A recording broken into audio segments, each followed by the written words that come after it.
Hi, hello everyone, and welcome to today's Foundry virtual events. Thank you very much for tuning in, and I hope everyone is doing well. So what's happening in today's session? A welcome from me. My name is Joyce Paracano. I'm the Field Marketing Manager here for Foundry EMEA. I'm here with my colleague Juan Salazar, Senior Creative Product Manager at Foundry as well. So we're going to be going through a quick outline on what's going to be happening here with the new family here at Foundry, and then we're going to dive straight into the panel discussion as well with our panelists. So as you know, we've launched the Foundry virtual events a month ago, and we've been incredibly successful, and we've received so many great feedback. So thank you so much for everyone for tuning in and for supporting us, and ongoingly always joining for these sessions as well. For any upcoming schedule, you can have a look at our Foundry event section. We have new listings on a weekly basis, so make sure you keep an eye on that. We have 6 virtual events per month, so we're quite packed up every month, so make sure you do check out that page. For any questions, for any feedback, any suggestions you have on any topics, you can send us an email on virtual.events@foundry.com. If you want to keep up to date with us, you can check out our Insights Hub on our website, and you can also follow us on social media as well, where we always show trends and what's happening at Foundry, what's happening in the industry as well. So what's happening for content-wise from the new family? So we've got a couple of things that are brand new. We've got 5 new articles on our Insights Hub, so make sure you check those out. We've got another new webinar happening on the 14th of May for small businesses, so you make sure you tune into that as well when you have time. And we have also some learning materials as well on our website. And a brand new one we've got from Shahin, Toosi, who's actually a panelist today as well, who has a morphine article there as well. And finally, from me, I just wanted to give a massive shout out to all of our partners, Access VFX, ASWF, AC Instagraph, and VES as well. So a massive shout out to you guys, and also please make sure you support these as well. And I'm going to hand over to you, Juan. Cool. Thank you very much, Joyce. Hello, everyone, and welcome to this panel on supervising VFX supervisors. We are super excited about this. But before we jump into it, even though we are really excited to bring all these guys into stage, I want to talk a few things about what is happening at Foundry and on the Nuke team, especially with the current situations and everything. We want to let you know, as we have done in the other webinars, we are still hiring for some roles, engineering roles, and some artist roles as well. So please do check out the foundry.com careers and have a look at that. We are definitely looking for good people to join the team, which is really exciting. The next part is we are actually looking for beta testers. So with the situation as well, we are all working from home. The whole Nuke team is working from home. We have achieved to have the whole team really well on that.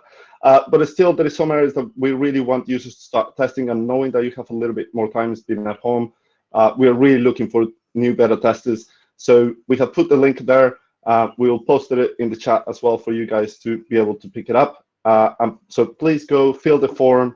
Let us know. We are looking for artists with experience and that they have their own licenses with maintenance, and at least, again, 2 or more years of professional Nuke experience will be amazing.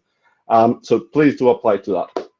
So with no further ado, I think I'm going to start inviting people onto the stage. So let's start. I'm going to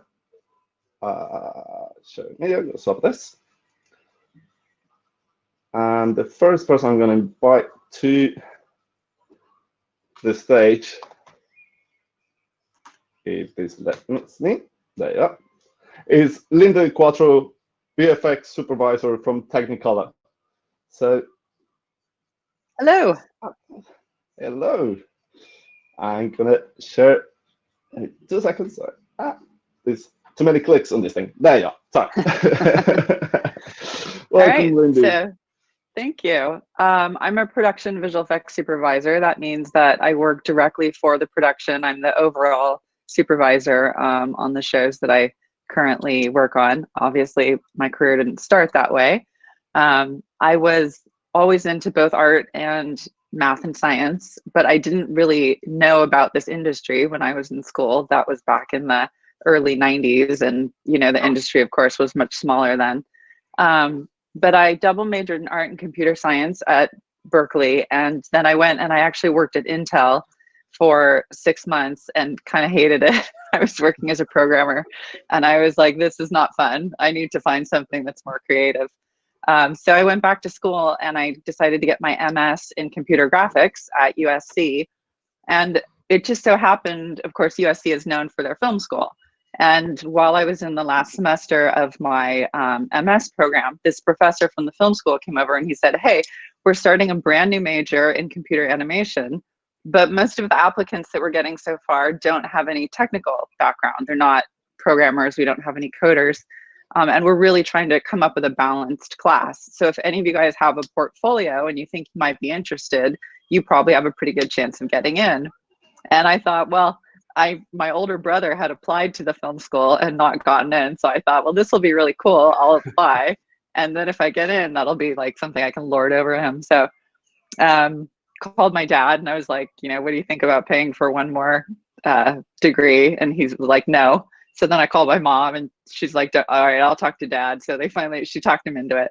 So I went there and I became one of the first 13 people to graduate in the new computer animation program from the USC Film School. And while I was there, I was actually there at the same time as Breck Eisner when his father was the head of Disney, and he's a director. And he had this really ambitious student project called Recon that had a full union crew. It starred Peter Gabriel. We had Charles Durning and Elizabeth Pena. It was like really top-notch talent. And he wanted to do a bunch of visual effects work. And so he came over to our program and I jumped at the opportunity. And so I worked with him on that. And then I worked on this film called Cyber Bandits that one of our alumni had brought back to the school.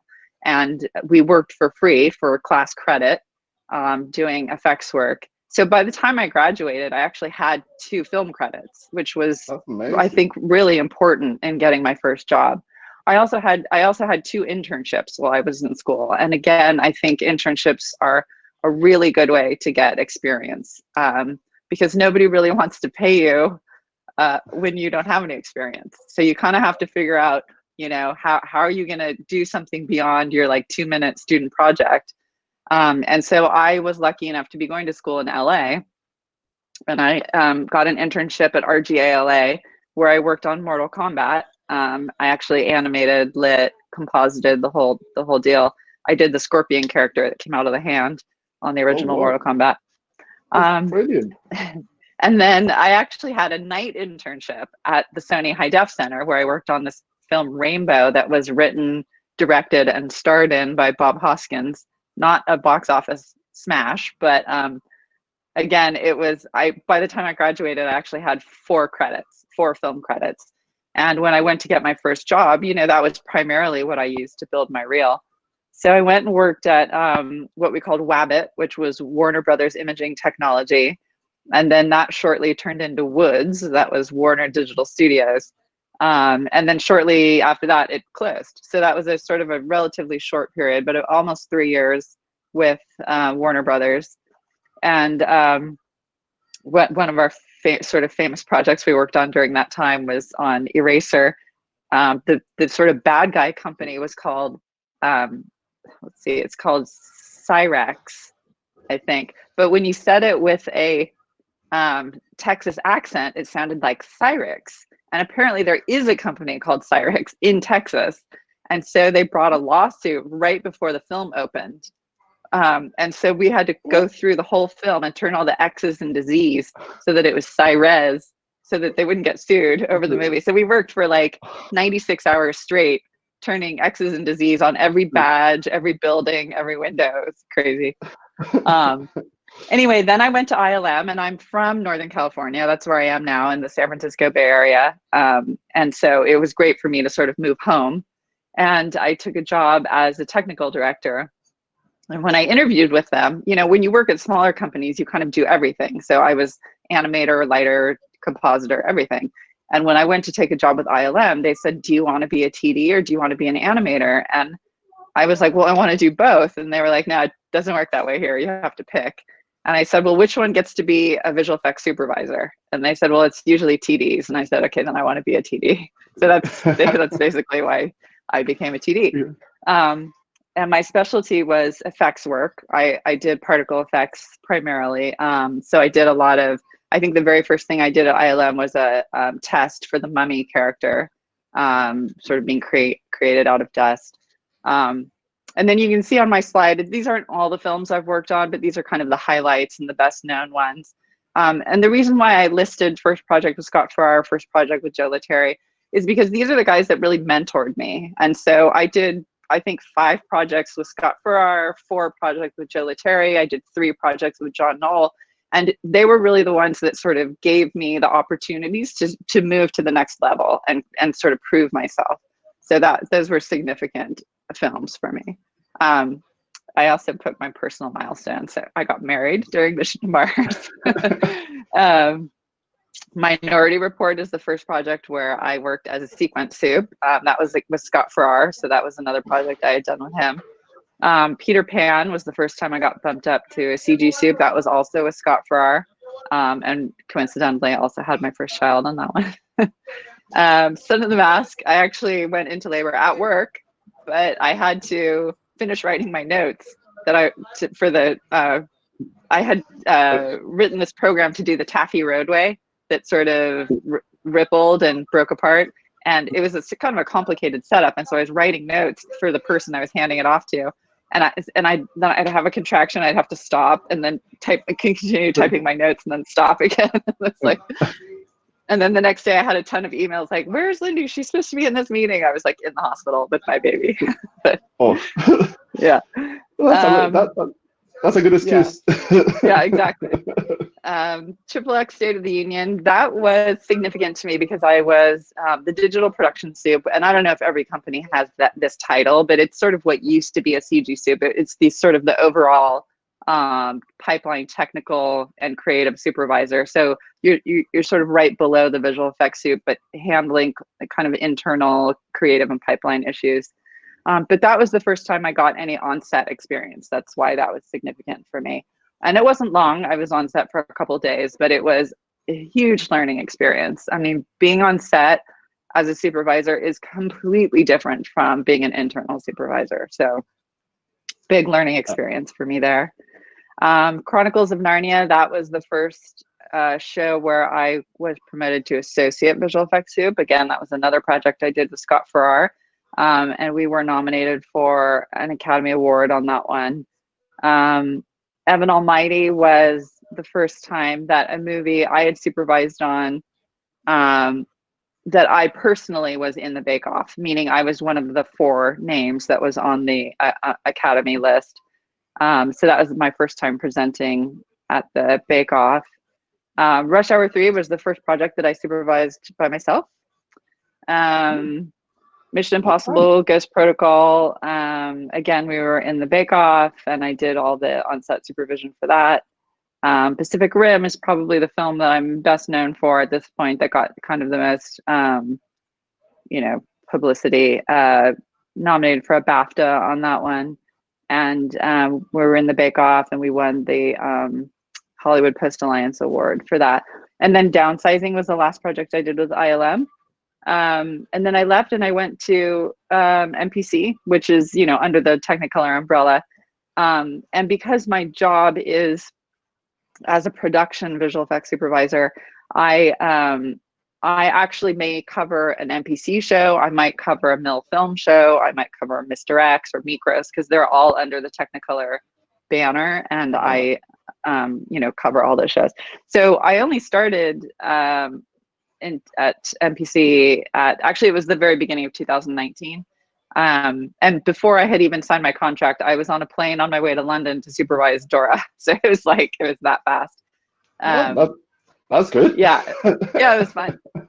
It was a fun show, and I was actually I was in the middle of my second show, shooting in Budapest when my phone rang at 3 a.m. and the producer was like, pack your bags, go to the airport. We're evacuating everybody. The show's on hiatus. We're shutting everything down. And I was like running around like a crazy person, throwing things in suitcases and trying, I had a 6 a.m. flight.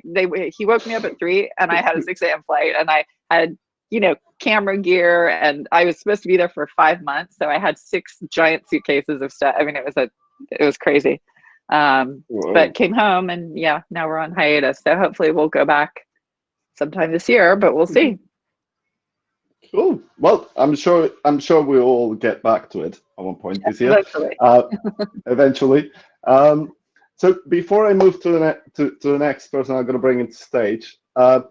One question: if you could describe being a production VFX supervisor in one word, what would that be? Maybe translator.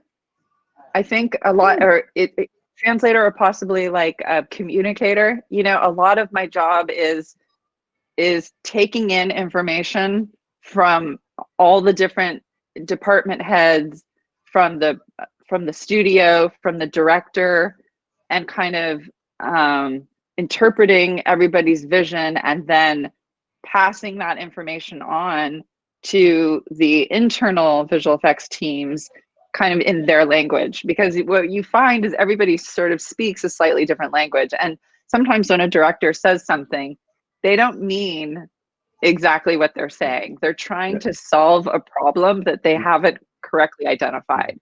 And so you really have to be able to hear the message behind what they're actually saying and figure out what the real problem is, and then explain to your team how to fix it in a language that makes sense to them.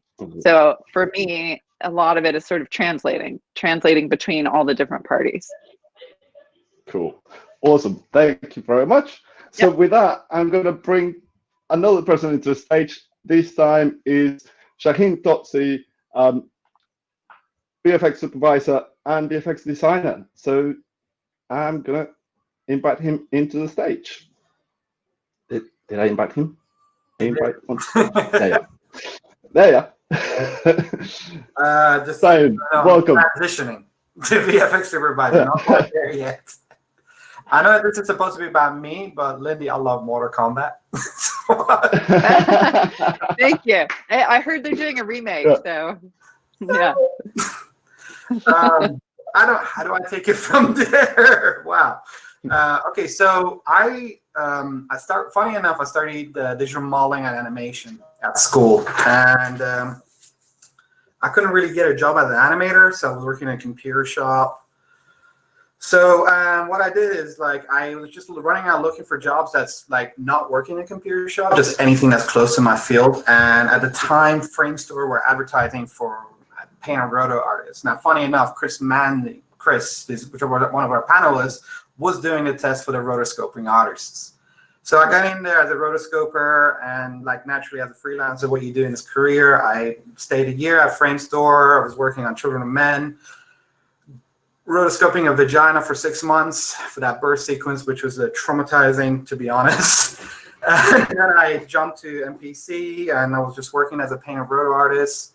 I ended up selling at Double Negative for close to 10 years, and that's, to be honest, at the time, I didn't even really want to be a compositor. For me, it was just I was happy doing paint and roto. And DNEG were a very interesting company at the time. They were very positive, so they kept encouraging me to try out new things. So it was a big Wade who just said one day to Shahin, "You're a compositor now." I'm like, okay, just started compositing. And later on in time, I started working on different movies, and they love just push you to see what else he can do. It was all right, he knows how to comp now. Let's try some of this. Let's try some of that. Let's see if he can do some look dev. So I was working on Prince of Persia with Mike Ellis, and I started doing look dev on that. And I jumped onto another movie called Scott Pilgrim, and this is when they start finding my rhythm, as one would say, to do fantasy, sci-fi, abstract kind of stuff. So I started doing that more and more at DNEG, and I was doing some test shows. I was jumping on Captain America, doing look dev on that. And then when you stay in a facility, everybody is different. Some people keep progressing, and some people hit the glass ceiling, which I did, because I didn't really have an appetite to be a supervisor. I did try leading. It wasn't really my thing. So I bounced. At the time, I was doing like a little development project with Chaos Group with this V-Ray nuke thing. I'm sure you remember that. And I went to another company called LipSync, and I started doing lighting and compositing. So this was trying to do everything in one package. So it was like turning nuke to mini katana. And that got me a job at ILM, just working on Teenage Mutant Ninja Turtles, but that was just as a generous compositing TD. And at the time, I knew Paul Franklin from the two Batman film, and he started doing the pitch work for Blade Runner 2049. So we met up, and he's the one that kind of pushed me to visual effects design, I call it, which was just not really, you're not really even on the show. All you're doing is going throughout the entire sequence, and you're designing the environment, the atmospheric effect, and you're communicating. And this is where I think I started to find my calling, because the communication, like Lindy was saying, you're acting as a translator. It was more about feelings. Everything was about feelings. I wanted to feel love. I wanted to feel anger, and we're all trying to figure out all these emotions and turn them into images. On the road, because I do some presentations for the Foundry and I used to do for Chaos Group, I met a woman called Virginie Bourdeau, and she had her company called AOD, which is Art of Direction. And she was going to do a Marvel show, and she wanted me to jump on board and maybe be a transitional point between visual effect, the art department, and visual effects with a production designer. So I went to Barcelona. I worked there for 6 months under Marvel Studios, and trying to work on Captain Marvel, which is Marvel. That was really exciting, actually, because it really took me out of my comfort zone. And there was a period of time which I was still using Nuke like 1/4% of my time doing visualizations of concept work. But then I started doing virtual sets and basically we're getting the soundstage schematic, we're getting the concept art, and whatever 3D asset I had, I was building a set, and we were trying to mush together, see what would work, what needs to be built, what didn't need to build it. And I started to learn more about like CC printers and having things TCL compliant, because these are the stuff that like the production designer has to deal with, and it's the stuff that has to get built up prop on set. So that was really exciting. I got sick, so I had to come back home. So there was a period of time I was going through a bit of a recovery period, as one would call it. I got really lucky. I ran into a person called Mike Ellis, and he was doing title work at home and doing smaller shops. And I couldn't really work in a facility, let alone sit for long periods of time.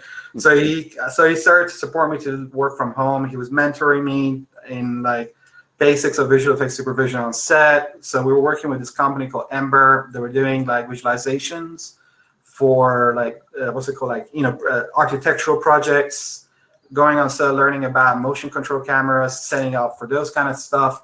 And I started getting more mentored into that. And I owe Mike Ellis so much, and I always like to remind me about how much I'm indebted to him. And if I become half as good as him, I'm very, very lucky.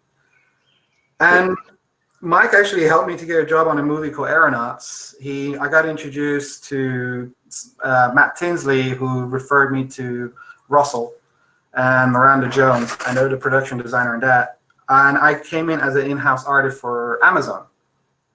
And on that show, I met Tom Hooper and Mark, which is the editor. And that's when you start to realize like what you really enjoy, because they're filmmakers and they don't talk like visual effects people. So it's like whenever you talk to Mark, you talk about rhythm, because he's an editor. And there were moments in time where we're comparing Prodigy to what he's doing on Aeronauts. Like, that beat over there you're doing, isn't it a little bit like this soundtrack? I love that. And with Tom, you would talk about feelings and emotions, and it was not a typical visual effects environment. I don't even consider it visual effects, because we would just basically say, look, I got this idea for an ending. Shahin, grab a bunch of plates, make me an ending. So I would go make him an ending. Actually, Russell would give me the plates we would stitch together. and we would go back and forward. And instead of like where you're having your normal dailies, I grab my laptop, run to the grading suite, which is further set down the road, put it on a laptop. We all look together, and he'll say, change this, change that, and then Mark will come in. You know what? I don't like this. Let's change this a little bit, and we just worked to that together, you know. And it was just like that kind of. I'm getting excited just talking about it. It's just that kind of interaction that's just different from like what you would tend to work in, like in any facility or job. Things that people don't think you do as a VFX. Yeah, you don't think about it as VFX. I mean, like when you're growing up as a kid, you know, your feedback comments is a little bit less cyan, fix that edge, and add some edge flares. Where are you going into, you know what, I want to feel something here. And then you're and Lindy was saying you're acting as a translator. And one of the funnest part is it depends which director you're with. Like at Ember, their art director would talk to you with sounds, not, you know, I want this. He would just say, Shahin, you know what? I want a bit of whoop, whoop. And so yeah, go, whoop. All right, I can work with that. Yeah, and at that point, you start to learn that you listen to what they say, but you look at how they say it. Yeah. Shahin, I'm gonna move you over because I want to bring the other guys, and then we can have more conversations about that, because I really find interesting the idea of how a supervisor thinks and communicate all that part of the directors and everyone on set and how we bring that in. But so I'm going back to the stage this time to Dan Akers from Blur Studios. And come on, are you gonna let me? For some reason, it's not gonna let me. Joyce, do you mind trying inviting Dan to the stage? Because for some reason, it's not letting me. There. Thank you, Joyce.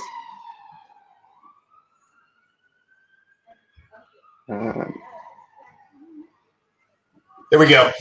Yeah. Welcome, Dan. Thank you very much to be here. And please tell us a little bit about yourself. Thanks, Juan. It's great being here.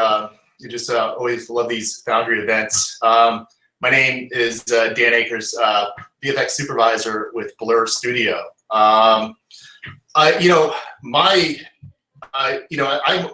I had many obstacles like coming up to where I am now, and one of the first obstacles early on was my mom. And as much as I love her, she, coming from an Asian household, she believed that there were only 3 roads to success, which is lawyer, doctor, or dentist. And those were the 3 paths essentially.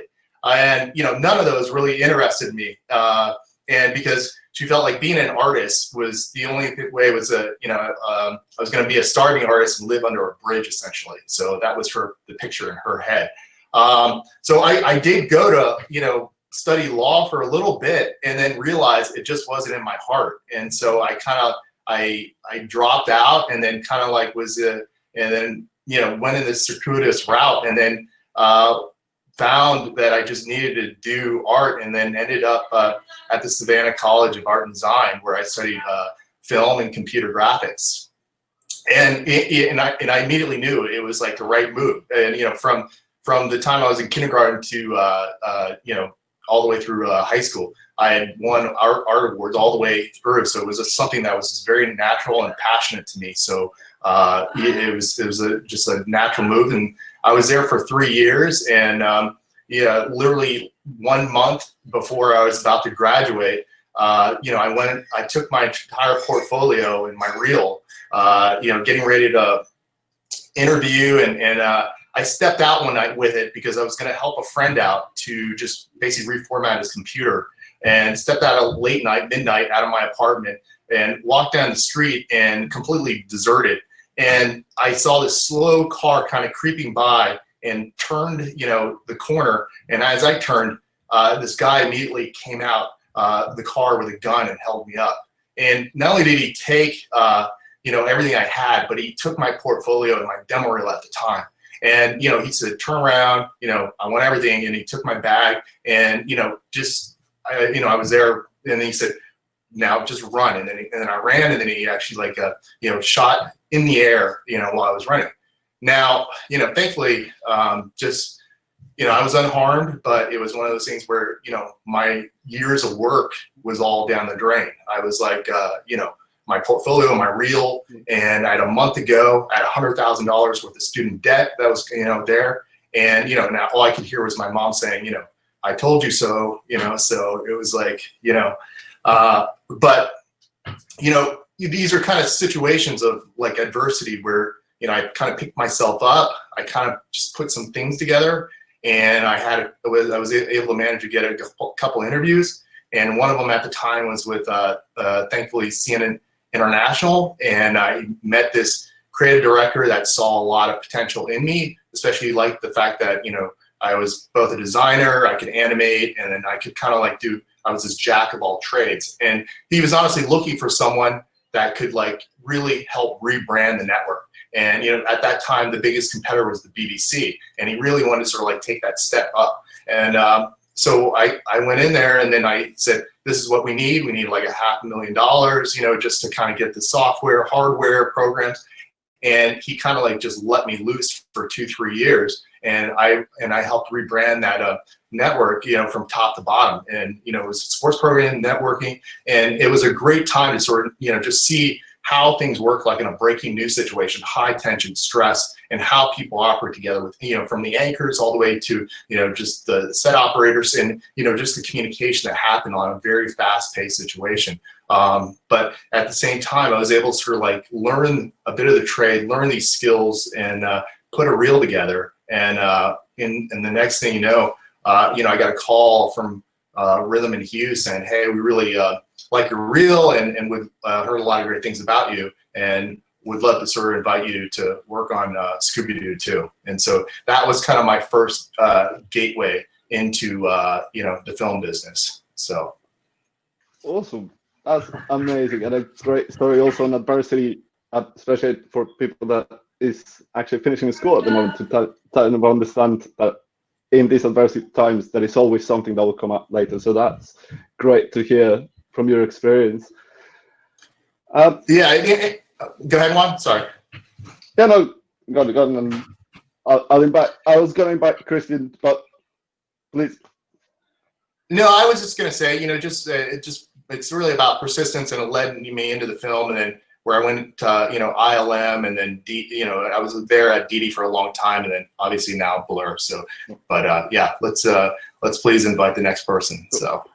I'm going back to Christian now, and just so we can roll it, and so you all guys have a lot of experiences I want to share with everyone on this. So I want to invite Christian Manz to the stage, and Joyce, you will have to do it again, because for some reason they decided that doesn't give me the options. Sorry, technical issues.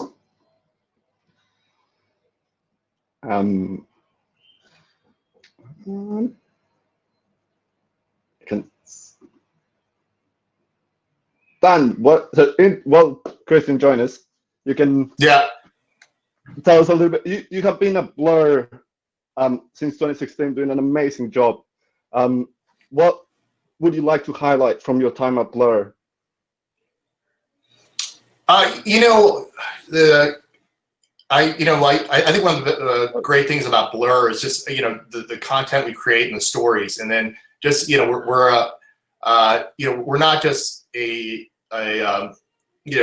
company that does visual effects, but we're content creators, and so being a part of that the last 4 or 5 years has been like a big part with obviously with Love, Death and Robots, Sonic the Hedgehog. These are like all part of Blur Productions that about sort of creating transformative content that really it's not really just about making pretty images, but it's about making images that really sort of make you feel and move people is what the part of what I love most about Blur. That's amazing. Love, Death and Robots. My feelings about it is incredible. Season 2 and 3 are on the way. So awesome. All right. With that, obviously, Christian Manz, thank you very much to be here. Can you tell us a little bit about your experience and your career? Thanks, Vaughn. It's a pleasure to be here. Well, it's slightly different again. I studied illustration, actually, painting and drawing, and had very little. Well, I couldn't use a computer by the time I left university because it wasn't part of the course. So, but as part of the course, I did animation, stop motion animation, which I didn't carry on with. But my tutor I became good friends with was a graphic designer at the BBC, doing title sequences. And she worked with this very small company called Framestore at the time, and she always used to talk about it. And I ended up doing a project where I did some painted animated stop motion logo for a cinema trailer, which actually I actually got as a commission, and I ended up going into Framestore to go and see it being put together. And I was like, wow, this is a cool place.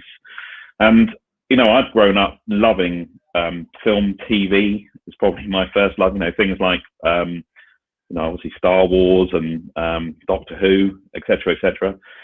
And it seems like it was something out of my reach. I didn't know anybody who was, you know, in that business at all. So suddenly Christine, my tutor, became this kind of link. So I left university, and after a few months, I realized I didn't really want to be an illustrator because I enjoyed painting, but I didn't really enjoy doing painting when it was somebody asking me to do something that I, you know, was prescribed rather than something I was making up. So I put my CV in around Soho. I walked around Soho, and one of the places was Framestore. And in October 97, I had my interview, and I became a runner. Making bad tea, thank goodness, because I think making bad tea probably aided the journey upwards into the tape library. And what was good about being a runner and being in the tape library at the time, it was the time when you were running tapes all over Soho. You went into all the facilities, I went into all the suites, I saw who the clients were, what the work was. Gave me a bit of confidence because you were delivering stuff to broadcast and all this sort of stuff. So it was actually quite a good internship in a way. And in the background of all of that, I was coming in at evenings and weekends and beginning to learn to use the kit, things like Photoshop, simplest Photoshop and Matador at the time, which was like a for doing roto. And eventually I got a interview to be a texture artist, which I failed because somebody, Darren, who still works for Framestore now, came in with a portfolio full of dinosaurs and got the job for walking with dinosaurs. So I failed. But on my next attempt, Shahin, who ran the company at the time, interviewed me, and I got a job as a texture artist. So it was a pretty, you know, I just was pushing myself all the time because suddenly I was kind of doing what I did. I was painting, but I was doing it on a computer instead. And over time, I gradually kind of, you know, I'd suddenly be asked to do, I went from, you know, doing textures for buildings on a big title sequence we were doing to suddenly creatures on Alice in Wonderland and Walking with Dinosaurs in the end. And then I kind of got asked to do like an animated texture for something. And so I asked them to get me After Effects. So I got After Effects and I learned how to do that. And slowly but surely, I ended up becoming this department of one, which was kind of like Framestore's 2D department. So at the time, everything was Inferno and Henry, very expensive kit. And there was me on my PC with After Effects and Photoshop and Softimage and whatever on it. So I could model and texture and render and then composite my own stuff. So I ended up doing a lot of television. And ended up bizarrely working with a lot of the people like Armando Iannucci and Chris Morris, people I'd grown up just, you know, if my dad had been alive, would have been absolutely sort of in awe that I was working with these people. But suddenly I found myself working with them. And again, it was just pushing yourself. I always kind of, I guess everything I was asked to do, I was kind of always going, yeah, I think I could do that, and then probably stayed in the evening looking at the manual, working out how to do it. And eventually, then from there, well, basically, I got told I was doing really well in my appraisal, but you know, I could earn more money basically if I learned Flame, and so I stuck to my artistic integrity and learned Flame. and moved up to be a flame and inferno op. And there I was doing commercials and television again, and working for, with Tim Webber. Then he was, VFX supervisor there for donkey's years, even when I walked through the door. On Dinotopia, we were doing a lot of those Hallmark mini-series at the time. And Shackleton was a really big show for me, because that was about the explorer going to the Antarctic, because I did a lot of the effects. I was doing the matte painting. I was then compositing it. So I was kind of like a one-man band. And actually, bizarrely, I remember, because we were there with a TV area in the middle of the room watching 9/11 when I was doing the shot that's on that thing of the ship in ice, which is kind of very surreal. And then slowly but surely, having done Love Actually, which bizarrely was one of the most traumatic shows of my career in terms of just the amount of hours and push to what we were doing. Suddenly the opportunity came up to work on Harry Potter 3, and at that time the original team Mill Film was disbanded, and that team came to work at Framestore. And so there was me and Pedro, who was a compositor at Framestore, suddenly working with essentially the Mill Film comp team and their CG team doing the hippogriff for Potter 3. And I still think that's probably one of the turning points, a real crossroads in my career. Carl Mooney was the supervisor at Framestore. Tim Burke had left Mill Film and was the production side supervisor. And I think everybody I met and worked with on that job, we all still keep in contact now. It was an amazing experience. And again, it was just building on that experience to become. Then after that, I think I was considered, or in different shows, I was considered the lead suddenly, and I was leading teams of people. And learning the skills of managing, kind of making sure that people were getting through the work and knew what they had to do and were hitting the notes. And that kind of then led on to being, comp supervisor was a fairly new role, really. We hadn't had that title at Framestore, but on Potter 4, I was the comp soup on the above water sequence of the underwater. There was two parts of that sequence. And again, it was, working with Tim Webber again. It was, a great experience, I think, to suddenly, and there I was suddenly using Shake as well. So I was using Shake and Flame. So that was a very, because Flame was just so bloody difficult with color space and everything with film. So that was kind of juggling, using the tools to do the best that they could. I'd do some stuff, I'd go and use Flame to do some stuff and Shake for the others. So again, still mixing and matching. And then it wasn't long after that, during that time as well, I was doing a lot of between shows. I was doing compositing on TV. I won a couple of VS awards for compositing during that time. And then in the TV department, suddenly there was the main supervisor was on a show and wasn't available. So they gave me this chance to supervise this show coming up, Primeval, which was a TV drama, very different from the Walking Dinosaur stuff. And so I said yes, and I went and did it. And I did that for three series where I was, again, the overall supervisor, suddenly thrown out on set, working with lots of different directors and DPs, filming underwater, abroad, in stages, in forests. And it was a real learning experience. By the third series, I was second unit director. And again, it was just that I built all of the experience that I realized when I moved over to film, it was kind of the same, but just more.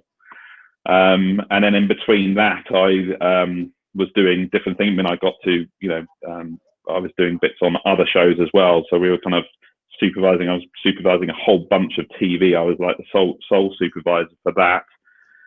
And then after that, it was film. It was just what I was asked to do, really. So, Fiona at the time, who still is now global MD of Framestore, asked me whether I wanted to do Nanny McPhee or Harry Potter, and I ended up doing both concurrently. Nanny McPhee was amazing, but it was so short, such a short, sharp shock of a show. But I'm still really proud of the work we achieved on that, because we did it all, and there were a couple of 40 odd hour shifts in doing that.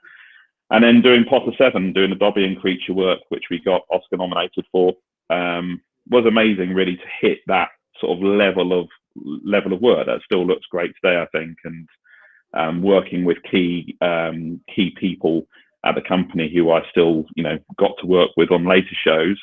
And then after that, I leapt to do what I'm doing now, which is production side VFX supervision. So in 2010, I started on 47 Ronin, which was a tough show as a first production side gig. 3 years and a lot of politics, but still there was some great work, working with multiple facilities as well, Framestore and DD and MPC mainly, and some others. And it was a real kind of building of confidence that I worried that people would be like, who's this guy coming through the door from Framestore? And but it was amazing to suddenly be in the States, and driving into Universal Studios every day is still very surreal. And off the back of that, Donna Langley at Universal wanted me to do Dracula Untold, which I did as well, kind of overlapping. And at the end of that, I was physically, mentally drained. So I took a bit of a break. Framestore gave me the creative director role, which really meant kind of helping to bring in work, guide what sort of work the company would be doing. And then that time I helped. I did about 6 months work on Beauty and the Beast, actually. And then I got the opportunity, having said I'd never wanted to do a film production side again, I got the opportunity to interview for Fantastic Beasts, because Tim Burke, who was due to do it, wasn't available for pre-production. And so I went and interviewed with David Yates and Heyman, and got the job. So and Fantastic Beasts has been my life since 2015. So I've done the last 2 films with Tim, and film 3 I'm doing by myself, or was until recently. So that's kind of like a potted history. That is a beautiful franchise to be part of. Beautiful work that you guys have done, and especially for you, starting with the Hypogryph on Harry Potter 3, and now Fantastic Beasts, and continue that work, I think is fantastic. It's nice to have done that both sides, basically. So last one to come in, but not least, I want to invite Elliot Newman to the stage. Joyce, again, you will have to do it. My interface, some reason, is completely locked. So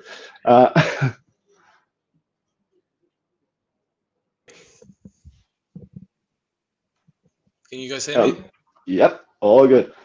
Welcome, Elliot. Thank you. And please tell us a little bit about yourself and your career.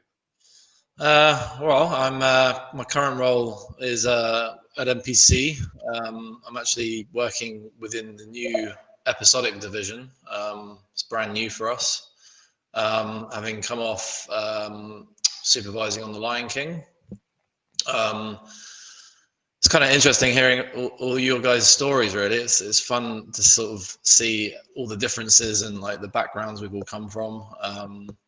I think probably I'm closest to you, Christian, in terms of my background, very much more the art side. When I was in school, really what got me interested in what I do today is really just video games, to be honest. Like I kind of wasn't, and I'm still not really a massive movie buff, really. Like I don't, people know a lot more about films than I do. I find the craft itself the thing that interests me, like how movies are made, and that was what got me interested when I was younger in school. Was just being in Sega arcades, playing games literally all weekend long, and it was. For me, it was like, I was always quite sporty in school, and I always found that I was quite good at the stuff I was interested in. I was kind of lucky that I was interested in art and I was interested in sports and stuff, and I tended to be quite good at those things. So I wasn't particularly academic in school, much to my parents' dismay. But yeah, I kind of developed, just more and more an interest in how video games were made, and not just playing them, but also just taking a great interest in technology, and also combining the art and the technology together was fascinating.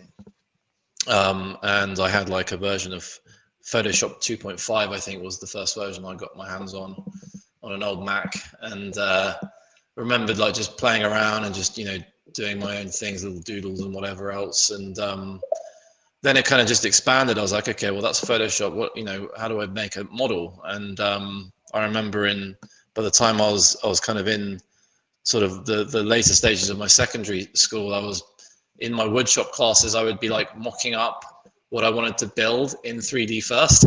I'd like bring in the prints of like, here's the cabinet I want to build, and I've got all the measurements, and I'd like textured the wood grain on it and stuff. And so I was kind of already like getting into it at that point, and it was all quite new. Like there was no real sort of facility for that during my studies anyway. And yeah, moved from secondary school, moved into my A-level studies. I was studying art and design, and also photography. At that point, photography became something I was really fascinated in, because again, it was interesting being able to combine like a creative thing with a tool. So like the camera is the tool, and my vision and my creativity could be combined, and I could use Photoshop and manipulate my images. I was in the dark room, and I was doing all sorts of wacky things in the dark room, like playing around with dodging and burning and things, and just becoming interested in like the chemical process of photography. At the same time, like kind of keeping my enthusiasm of like gaming and stuff. But it was weird. I kind of, in the back of my head, even from a young age, I was kind of like, I probably want to work on films, even though I was really like interested in games. I don't quite know why I had that thought process. But basically, once I'd finished my A-level studies, I grew up in a town near Bournemouth on the south coast, which is where I'm sure many of you know. The Bournemouth University there is a big centre for animation, and I at the time, as an 18-year-old, I was very impatient. I kind of felt like, well, I've taught myself a bit of Maya, I've taught myself a bit of Lightwave. I kind of know how to animate now. I know how to model. I know how to use Photoshop, and I kind of already had like bits of reels and stuff that.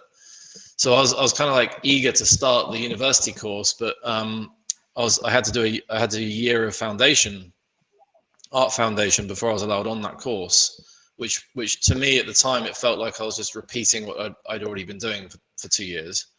It's funny the time frames I think about now, because it's literally nothing. A year is really nothing.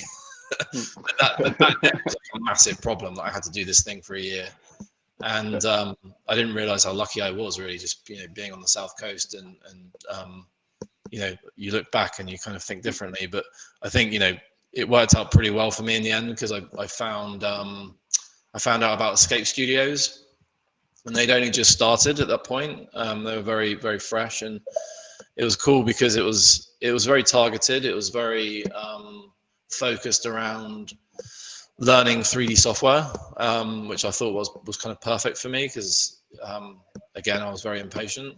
So went there, did the Maya animation course, produced a reel, and copied it to VHS tape, posted loads of VHS tapes out in those days. Yeah, got my first job from that, working at a small company in Ealing. Made some good contacts there. So I worked on, that was the first, is it on this list? I don't think it's on this list. The first movie I worked on, where I had to model a digital White House for a movie, and that was a gig I had it was about 3 months or so.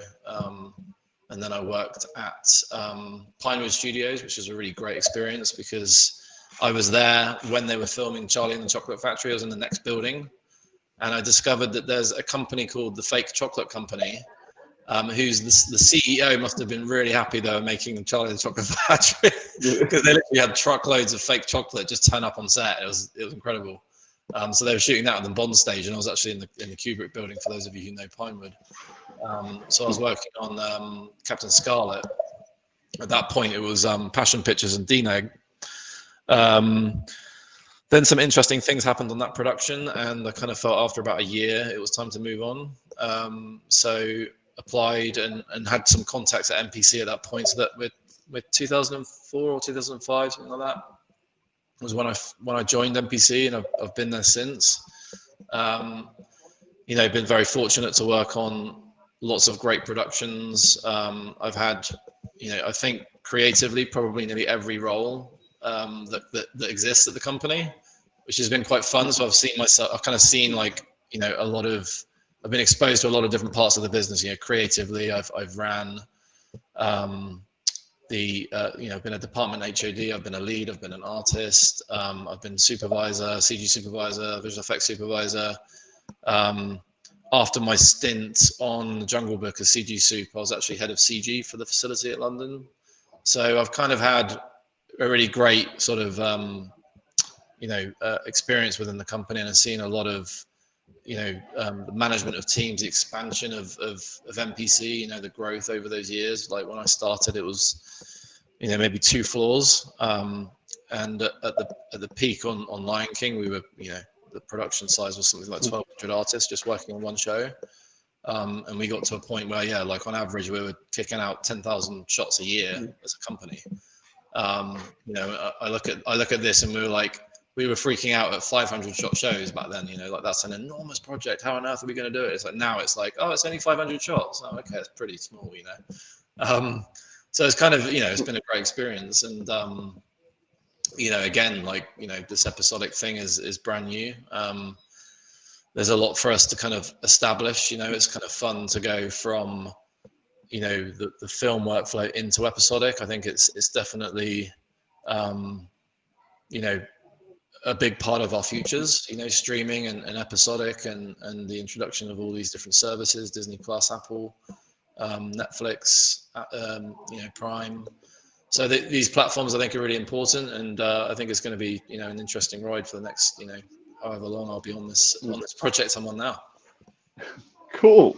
I think, yeah, as you say, I think definitely what is happening with the streaming services and episodic is super interesting for the industry, and how we're moving people from something that I think we didn't used to do as much before, with the movement between the TV kind of episodic and film. And I think that's super interesting what is happening in the industry. Yeah, no, it is. Yeah, for sure. Yeah, I mean, it's you know, the lines are slightly blurred, but you know, I think hopefully that both sides can benefit. So now that I have you all here, and we have heard from all of you of your amazing careers and how different paths you actually have gone, there is something that we haven't talked about in all this, because we have been concentrated on the visual effects and on the work side. But there is a lot of people asking on the chat about balance with family and the visual effects supervisor role, which we all know that the visual effects jobs are quite heavy and intensive on times. And I think if you all raise hands, kids, I mean, who has that is got to do that, right? I mean, so you all have kids, you all have families. Does any of you want to take that one? I will open to the whole of you. I said originally will give you more into each one, but I think this one I would like some of you to jump in, because yeah, I think it's a very interesting question. I mean, I can give you the mom perspective. You know, for me, I'm pretty lucky that my husband doesn't work as consistently. He's a freelancer, and a lot of what he does, he can do from home. He does a lot of online teaching and that kind of thing. So we sort of have slightly reversed roles in terms of, like, you know, societal norms. But he's the one who always drove the kids to school and, you know, picked up the gifts for the friends for the birthday parties and that kind of thing while I was away. It's hard. I mean, there is no sort of magic bullet solution. It's a really hard thing when you travel all the time. And I'm gone sometimes for 6 months, you know, that's really hard. And when my kids were younger, it was really, really hard. I would try and do Skype calls with them and they'd get bored and wander out of the room. You know, they didn't even really get the whole Skype thing. Now they're teenagers, you know, one's 17 and one's 15. They're driving. One's going to college next year. It's much easier. And they also really like to travel. So whenever I'm on location, I always make sure to bring them out to visit me at least once. So they've gotten to go to a lot of really fun, I mean, they've been to Canada. They're practically citizens. I've done so much shooting in Canada, but they've gotten to go to Norway. They were coming to Budapest. They've been to London several times. You know, they just come to where I am because that's, you know, important for us to be together. Awesome. Yeah, we know that it definitely is not easy, but there is multiple ways to go around it. Does anyone else wants to say anything on that? Because I know you'll. I also kind of think it sometimes. I mean, it is tough, and you know, I had my first one when I was in that TV world, doing you know, lots of crazy hours as everybody still does now, and I guess for me it's where I've just gained in confidence and experience. I think that's the thing as well, is when you get to go, no, somebody else can do that and I can go home. Learning to be able to say no was the hardest. I remember one of my bosses saying that in an appraisal, you know, learning to say no is what I need to do. And I think that is a big part of it. But it is, you know, it is tough. And obviously a big part of my thing is for the last 5 years, I've been doing Fantastic Beasts, which is, you know, a 30-mile drive from here every day. So it's much easier, you know. Nice. All right. Then. Yeah, no, I'll just say, I mean, it is extremely hard. And then, you know, I feel like I'm very much, you know, like Chris and Lindy are just like in the thick of things right now with a 7 and a 2-year-old. And, you know, and I remember when I had the first one, I was pretty unprepared. I was on Oblivion. And, you know, my wife says she felt like she didn't see me for 2 months because, you know, I was kind of working around the clock. But, you know, I think a lot has to do with the team, and you know, it's really important. I compare, you know, VFX suits to almost like a coach, like on a sports team, you know, basketball, like how you know, dictate the schedule. And one of the things I try to say is like, you know, if everybody does their job from top to bottom, you know, from Anim all the way through the departments, you know, there's a good chance we can get out of here at a normal time. And so I really just try to like focus on like the intensity of the work and trying to like, you know, make sure that everyone has what they need. But it's still very difficult at the end of the day to sort of balance that and the home life. You know, it's constant challenges. Yeah, which actually, Dan, you just drove me into a great segue for what I was thinking, which is, sorry, my brain just went blank, clearly, because that's what is supposed to happen when you're doing this live. And it literally went blank. Now, so that is the family side, it's difficult to support, but then what have you guys done, or I don't know if, Elliot, you have managed a big team. How do you plan to make sure, try to constrain as much that your deadlines and the work that you have can actually be achieved? As a supervisor, when you're making those plans and those ideas, what you're actually trying to get with the teams done, do you have any techniques, or do you have any moments or things that you already do that you have done in multiple shows that you go like, I'm normally try and tackle this type of stuff first or that to make sure that my deadlines are more achievable? I guess I can answer that. Yeah, I mean, you know, I think it varies depending on the type of show you're on. You know, like I think for us at our level, I think a lot of it's to do with, you know, what's your client relationship. You know, because I think that's a key part of it, is that every production and every client has a different take and a different expectation and a way of reviewing, and so I think to a degree you have to tailor things to who you're working with to make sure that, you know, you're able to kind of keep things ticking over. I think that's an important thing that a visual effects supervisor needs to bring. Is, you know, kind of a key part of that is the relationship and managing the relationship. You know, what do you need to show? How many times do you need to show it? Making sure that in your sessions you're getting what you need out of those review sessions that you're running. a large part of it as well is just production management, you know, and just making sure that, you know, you've got the correct crewing and the crewing cycles are correct, that you haven't overloaded certain groups of artists, and making sure that every show will go through periods where you're ramping up or you're ramping off certain parts of the project, and it's just making sure that you're managing those peaks and those valleys, you know, and spreading the work and making sure that you're getting, you know, the necessary kind of milestones of approvals and the iterations to kind of get you over the line, and not spending too long working on something without kind of sharing what you're working on, because obviously that can also be can scupper your plans. You know, if you spent 2 months working on something before you kind of reveal it, then, you know, that's like, for me on The Lion King, that was one of the biggest challenges was, you know, a lot of the industry is based around the day, right? Like we kind of bid by the day, and, you know, it's called dailies, you know, like everything is kind of like production cycles typically are called, you know, are done in 24 hours. My renders weren't 24 hours on The Lion King. They were longer. So, and that was a challenge, because it was actually a logistical thing. Like a lot of what we had to do with team planning and work planning was actually based around simulation times and render times, you know, making sure that, you know, when we might not see that shot come off the farm for another week, you know, and that is challenging. So it's like a lot of management has to go around. You kind of have to think on projects like that, like almost 4 or 5 weeks ahead.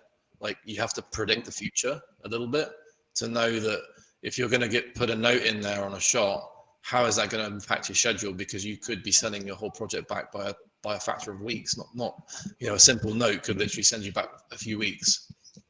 So it's anticipating, like, you know, having the experience and foresight to know I might have an issue with what's coming and trying to catch it as soon as possible. That's my take.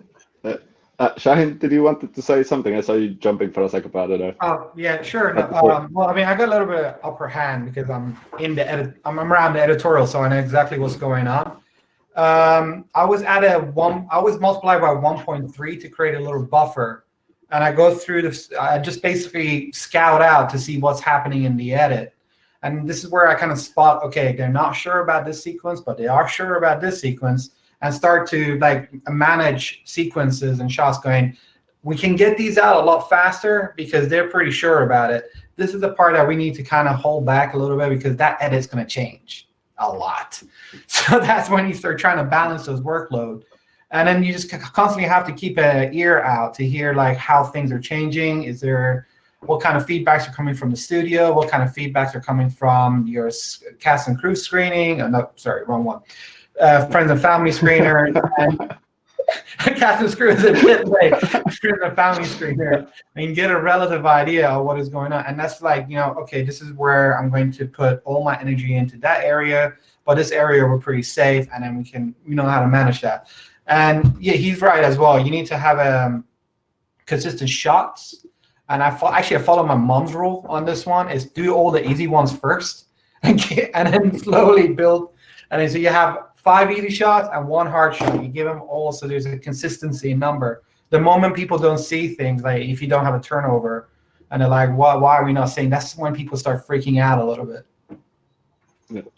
Cool. I mean, I would say, I mean, to add, I mean, for me, it's all about, I think what all of us have touched on it, it's all about people. You know, when I work with a great production team on my production, a great set, my producer, associate producer, my coordinators, who all help, all their tasks help get together that work, picking your pre-viz team, working with people that you've worked with your post-viz team, and then when you're working out who's going to do all the work, knowing who your people that you trust and can get the work done. And then, like Lindy said, then it's all about interpretation for me, interpreting what people want into simple notes that can be actioned, and that you step through them and can, you know, kind of control what those next steps are as far as you can. And you know, it's juggling all of those things, but effectively, you know, the main aim for me is to see that shot number on the wall dropped to zero, you know, and in various in previs and then in post-vis and then in final shots. And it's all about collaboration as far as I'm concerned. And that communication that Lindy was saying at the beginning on how your jobs as supervisor, a lot of it is that communication and translating between the production and the director and the concepts that Shaheen was saying about the feelings, and then communicating that all the way down the pipeline. Completely. So the other question I wanted to ask you, relate a little bit to roles. Is there anything that you normally pick when you're starting to break down a show? Obviously, it depends on the style of the show and if it is it has CG, all CG, or if it is with plates or not. But is there any techniques that you use when you're breaking down your shows, or when you're starting to look at a show? Is there any ideas that you go and say, this, I try to look for these details when I'm going to look at a show, and start doing the planning for it? I mean, I could talk a little bit. I do a lot of bidding. I did a lot of bidding at ILM. There's not, I mean, really you just start broad and then you kind of refine your bid as things move along. So, you know, when I first get handed a script, the first thing you do is you make a breakdown, right? So you turn the written words into the spreadsheet. So it's like columns of, you know, location, time of day, description, visual effects elements. And as I read a script, I just mark, this is visual effects, this is visual effects, this is visual effects.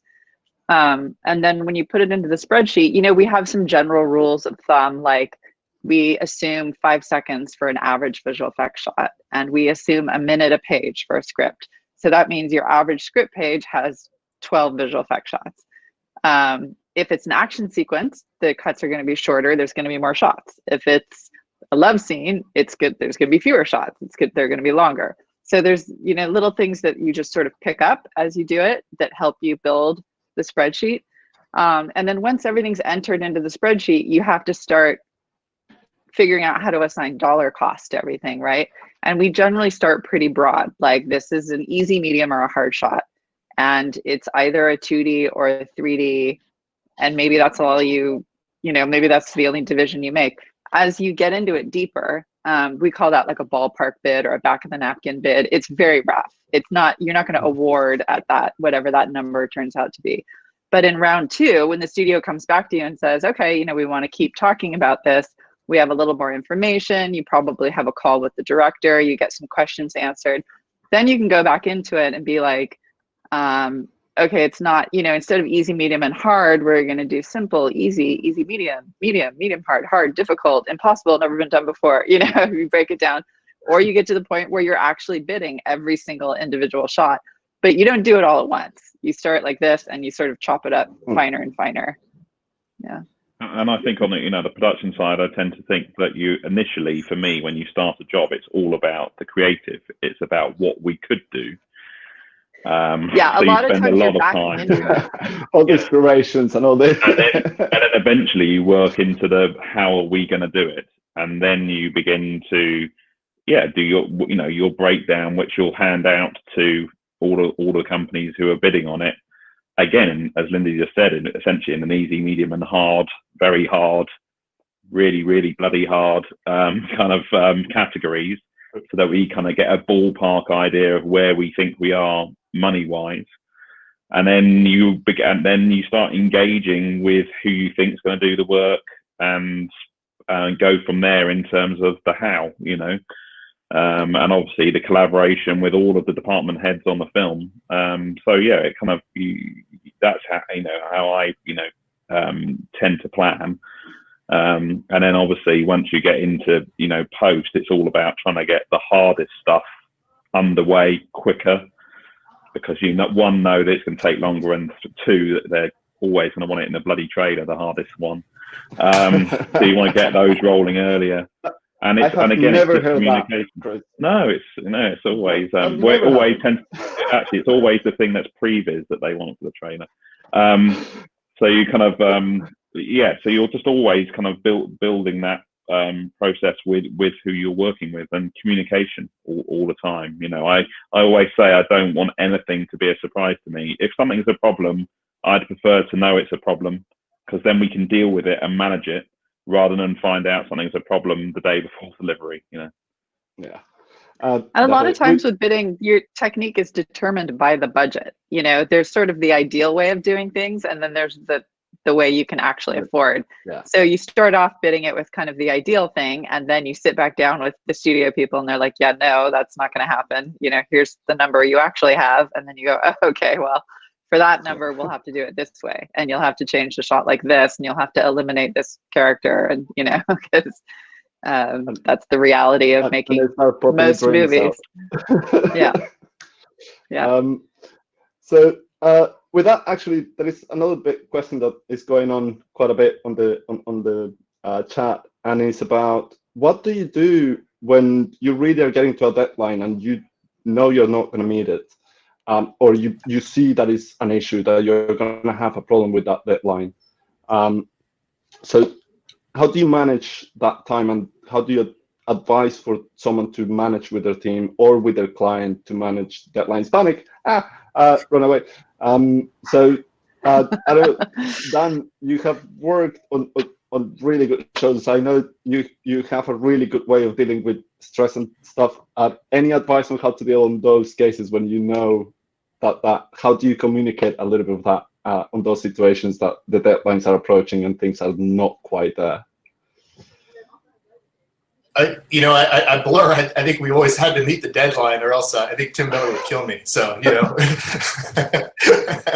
but I think it's a process too of just saying, hey, this is like, you have to talk it through, and then, you know, I think it's just preparing and planning and knowing, you know, as Chris was talking about, like those problems ahead of time. You want to know what's going to happen, and then communicating that to the production, and then letting them know of, you know, there was you know, on the last Terminator movie, you know, they wanted three of our most difficult shots, and we told them there's no way we can get it done. There's no way, but they just absolutely had to have them, and we just, you know, and so we worked around the clock, and it was just by the skin of our teeth that we were able to get that stuff out, you know.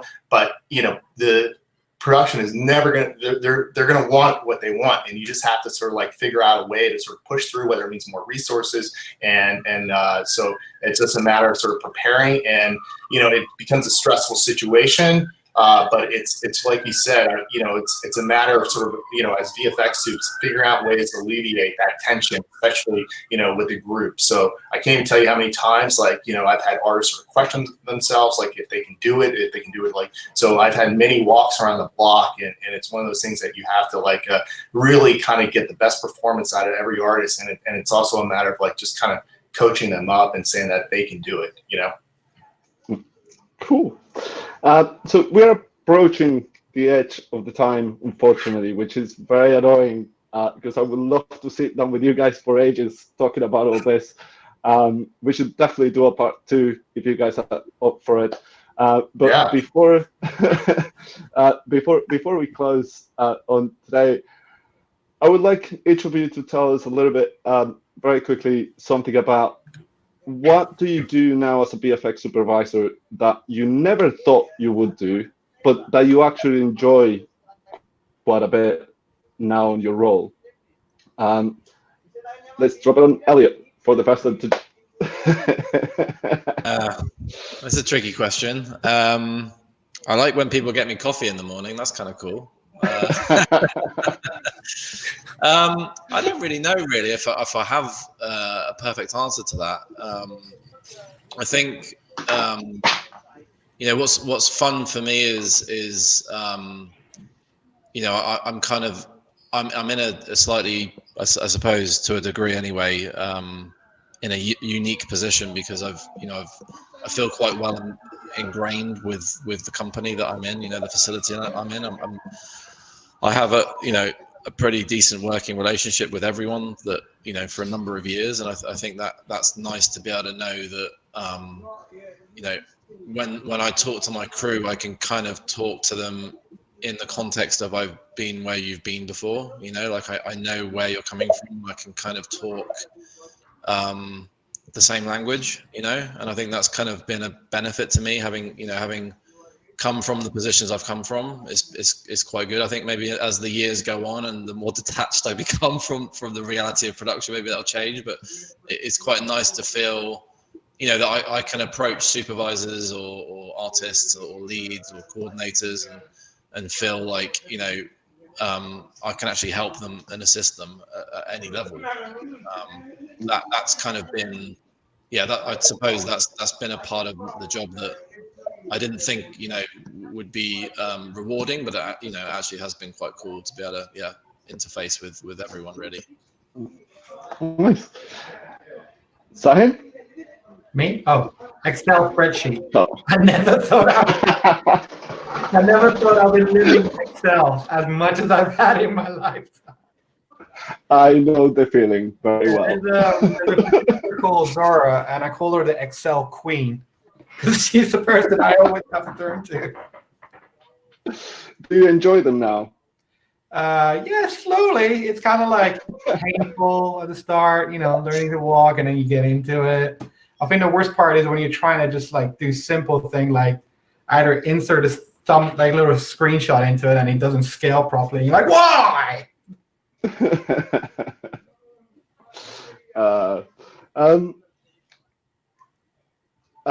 Dan or anything about? I never really, you know, I think about as VFX soup the aesthetic and like the technical portion, you know. And I guess the one thing I never really thought about was sort of the human equation of things and how just like, you know, and maybe it's part of just the blur culture, like, you know, we're like 150 people and we're very close and tight knit in the family atmosphere, and just how, you know, really, you know, it just goes beyond work sometimes, and like how the people will just, you know, confide with problems and issues and things that you just never really think about, and you have to sort of a lot of times kind of roll this into the production and figure out how to like maneuver the pieces. So that's a part that I never really thought about, you know, was kind of that aspect of things. So that caught me a little off guard, and realizing that, you know, sometimes I've got to be there for people and make sure that, and, you know, not just people, but the families too that are associated at Blur. Chris, anything on your side from probably part, maybe in between VFX supervisor and creative director as well that you are?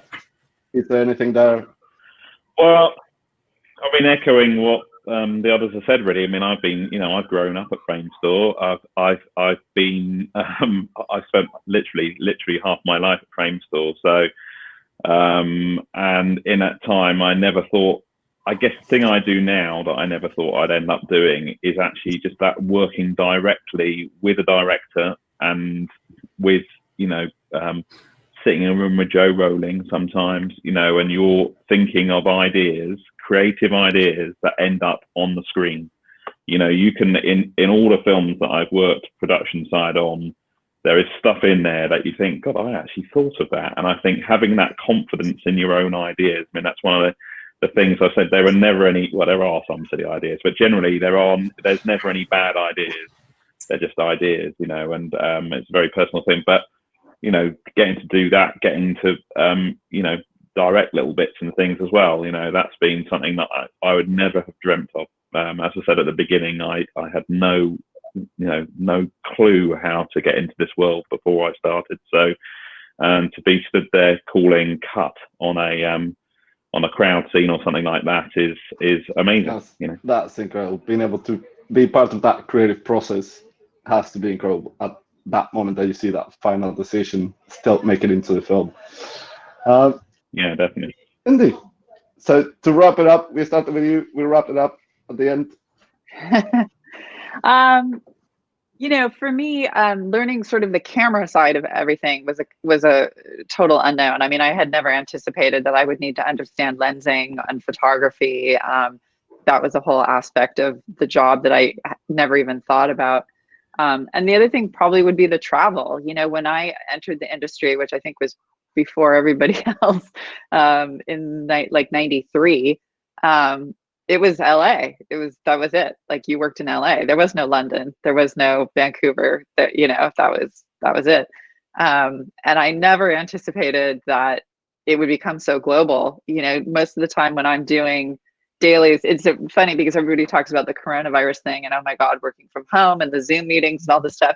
This is not new to me. This is how I've been doing my job for 10 years because my crew is not where I am, and they haven't been for a decade, So I'm completely used to supervising remote teams in locations all over the world. On Pacific Rim, we had people in China, Denmark, Montreal. I'm forgetting a country, but we went on a world tour. We called it the World Tour, and we went around and visited each of the facilities to kind of do turnovers and meet and greet with the crew and try and give them a sense of inclusion in the project and all that kind of thing, so that we're not just faces on the screen.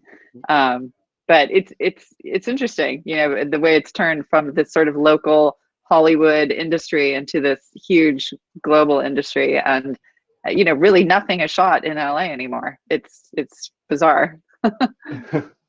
I think that's a very great way to actually wrap it up in a way. That is something I'm very passionate about, which is a little bit of that, which is that I call it the decentralization of the industry, where now you really have all these hubs around the world, and we are raising the level of the visual effects work everywhere to be at a certain level, which I think is incredible because it allows artists, for example, I'm Colombian, so I had to go to live in the States, then I came to London, and I think that is part of the industry and is part of the beauty of the industry, but also as well having the ability for people from other countries to raise and be at that quality and the whole industry be at a certain standard is a brilliant part of what is happening right now. And also, I want to say you all have amazing careers. Again, it's incredible to have you here. Thank you for spending this hour, well, almost hour and a half with us. So thank you very much to share this with all the Foundry people and everyone that is on. I'm no thinking, problem. Here for part 2. Yeah, we should definitely do part 2 of this. We can break out multiple things. It's incredible as well to see. There is a bunch of questions about how technical or how artistic a supervisor should be and the balance. I think to people, look at the panel. There is no, there is technical. Yeah, there's no one formula. Yeah, it's there's no one route. Yeah, and there is as well kind of I part of the reason why I wanted as well to do this supervised panel is because I think there was an idea. People feel that supervisors are this single job that exists somewhere, but people don't really understand how variety of supervisors there are, what's the different roles, what's the different spaces that you all kind of behave every day and jump into the shows every day. So thank you very much. I think that was brilliant. Thank you everyone to be with us. And I think with that, Juan, thanks for having us. Thank you. And keep safe all. Yeah. Keep well. Yeah. Keep safe. Thanks, everybody. Thank you.